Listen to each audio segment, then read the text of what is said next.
नमस्कार मंडळी. एक हृदयस्पर्शी प्रेमकथा चांदण्यात फिरताना भाग 53. आदित्य रात्री उशिराने घरी आला, त्यामुळे मेघनाला चांगलाच राग आलेला त्याचा आणि त्यासाठी तिची बरीच बोलणी पण खाल्ली बिचाऱ्याने. पण नंतर खरं कारण समजल्यावर मेघनाला ही कळून चुकले की का उशीर झालेला आदित्यला. त्याने काय काय झालं तिकडे जाऊन ते सर्व काही सांगितले मेघनाला.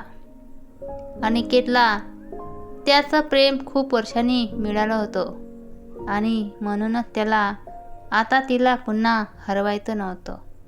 म्हणूनच त्याने भावनेच्या भरात एक मोठे पाऊल उचलले होते आणि रश्मीच्या घरी जाऊन आलेला. तिच्या घरच्यांना तर याबद्दल काहीही माहिती नव्हते. त्यांना हे सगळं ऐकून खूप शॉक बसला. आपली पोरगी हे काय करते बाहेर जाऊन, किती विश्वासाने तिला बाहेर पाठवतो आपण आणि ती बाहेर जाऊन हे उद्योग करते, अशी काहीशी रिॲक्शन होती रश्मीच्या आई वडिलांची. त्यामुळे अनिकेतला ही जास्त काही बोलता आले नाही त्यांच्यासमोर.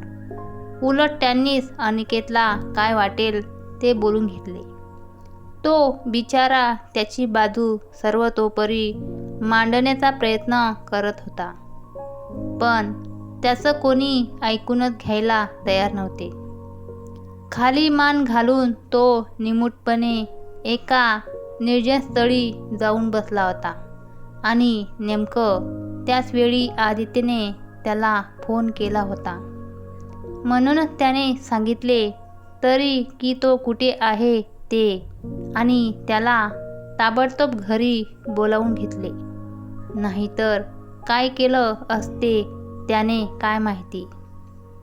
आदित्य होता म्हणून अनिकेत घरी आला, असे अनिकेतचे आईवडील म्हणत होते. बिचारे ते ही घाबरून गेले खूप. आपल्या पोराने काही वाकडे पाऊल नको उचलायला, मनात हीच भीती वाटत असते. इतक्याशा कारणासाठी कोणी असे वागेल का, तूच सांग आदित्य.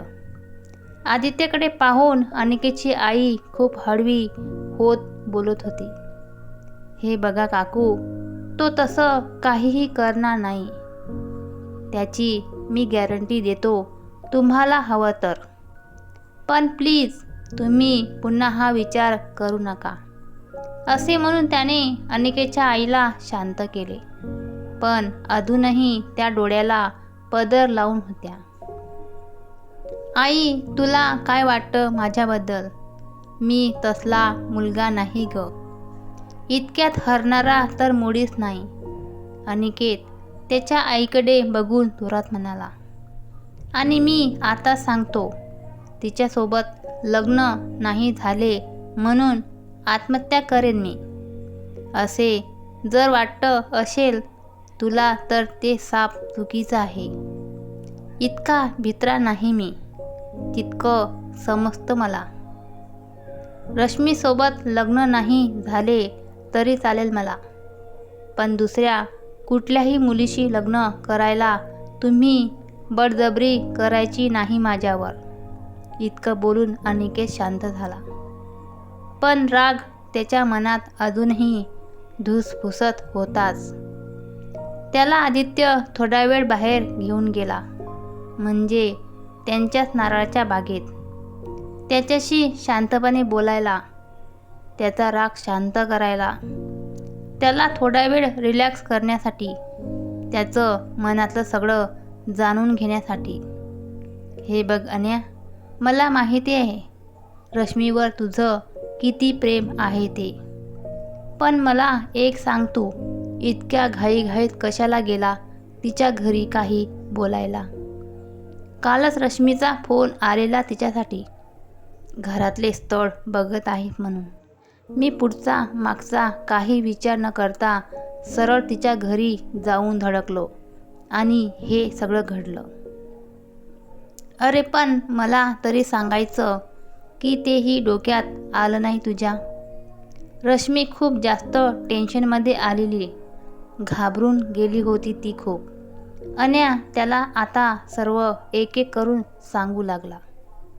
अरे पण तू नव्हतं जायला पाहिजे असं अचानक.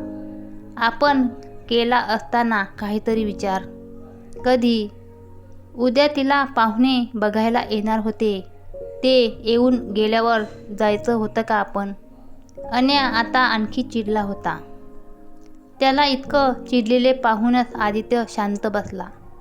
थोडा वेळ दोघेही काहीच बोलले नाही. अनिकेत शांत झाल्यावर आपोआप आपल्याशी बोलेल हे आदित्यला चांगलेच माहिती होते. त्यामुळे तो त्याचीच वाट बघत होता. या सगळ्यात आपल्याला खूप उशीर होतोय. घरी आपली कोणीतरी वाट बघते हे साप विसरून गेला होता आदित्य. घरी आल्यावर मात्र मेघनाने खूप ओरडले त्याला. पण खरे कारण कळल्यावर मेघनालाही वाईट वाटले. आदित्य आणि मेघना दोघेही त्यांचाच विचार करत बसलेले. इतका उशीर झालेला तरीसुद्धा डोक्यातून तो विचार काही केला जात नव्हता. पण नकार का दिला रश्मीच्या घरच्यांनी? अनिकेत भाऊजी आणि रश्मी यांचा जोडा अगदी एकमेकांना शोभेल असाच आहे. दोघांचं शिक्षण, जॉब, घर हे सगळं तर व्यवस्थित आहे ना, मग अडलं तरी कुठे? मेघनाच्या या प्रश्नावर आदित्यला काय बोलावे हे समजत नव्हते. याचे कारण तर त्यालाही माहिती नव्हते.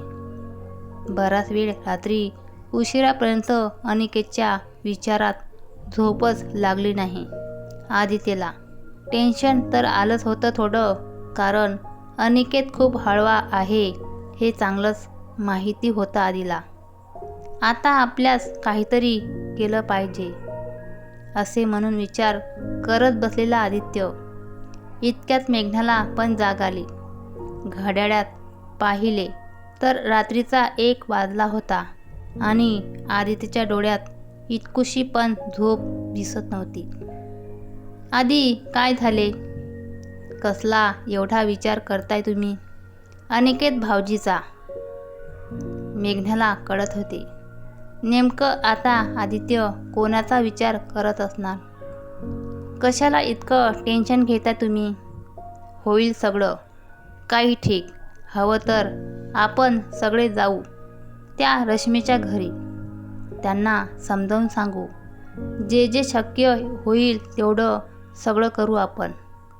मेघना तिच्या परीने आदित्यला समजत होते आणि आधीला ते सगळं कळतही होतं. पण अनिकेतला कसं समजायचं याचाच विचार चालला होता त्याच्या डोक्यात. बघूया पुढे. आदित्य मेघनाला फक्त इतकंच म्हणून तिला कुशीत घेऊन झोपी गेला. पण त्याच्या डोळ्यात झोप मात्र काही येत नव्हती आणि येणारही कशी? त्याच्या लाडक्या मित्राचा आयुष्याचा प्रश्न होता हा. दोघेही अगदी जीवाभावाचे मित्र. एकाला लागलं तर पाणी दुसऱ्याच्या डोळ्यात येई. लहानपासूनच एकत्र असल्यामुळे दोघांना एकमेकाबद्दल सारं काही माहिती होतं आणि एकमेकांच्या मनातलं कळतही होतं. सुखात असो किंवा दुःखात असो एकमेकांची साथ कधीच सोडली नाही दोघांनीही. इतक्या वर्षांनी अनिकेतला त्याचं प्रेम पुन्हा एकदा गवसलं होतं. पण तेही असं सहजासहजी कसं मिळणार होतं? काहीतरी अडथळा हा येणारच होता ना. त्याशिवाय प्रेमाची गोडी अधिक कशी होणार? अनिकेत रश्मीच्या घरच्यांना त्याच्या परीने सारे काही समजावून सांगत होता. पण ते काहीही ऐकून घेण्याच्या तयारीत दिसत नव्हते. त्यामुळे पुढचं सगळं काही अडून बसलं होतं. आता आदित्य फक्त येणाऱ्या उद्याच्या दिवसाची वाट बघत होता. निदान त्याच्याकडून जरा जरी मदत किंवा बोलणी झाली तरी पुढे काहीतरी करण्यासाठी त्यांना वेळ मिळणार होता. खूप विचारपूर्वक आणि शांततेनं बोलावं लागणार होतं. त्यासाठी थोडा धीर धरणे ही आवश्यक होतं.